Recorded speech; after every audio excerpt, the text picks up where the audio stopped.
sem reclamar, mas minha mãe insiste em brigar. Não consigo nem tentar explicar, só ver o lado dela sem parar.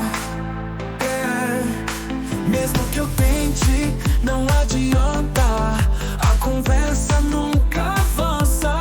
Ela fecha a porta e me ignora, a paz em casa tá fora de hora. Se ela pudesse me ouvir, eu teria sossego pra ler. Mas nada faz ela desistir, sempre um drama pra se resolver.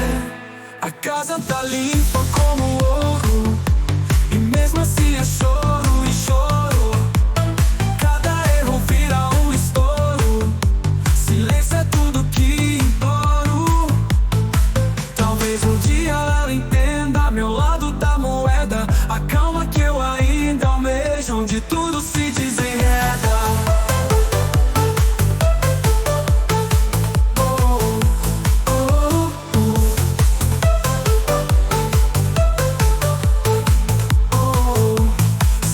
Pudesse me ouvir, eu teria sossego pra ler.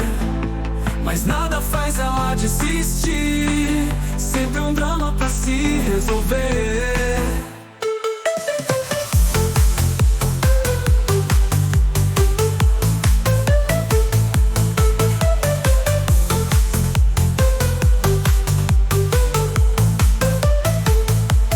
A casa tá limpa como ouro, e mesmo assim é choro e choro.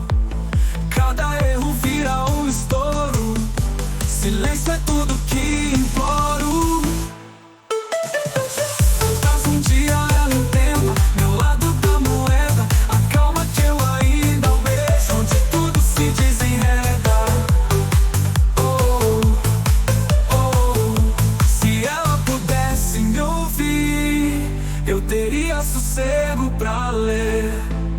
Mas nada faz ela desistir, sempre um drama pra se resolver.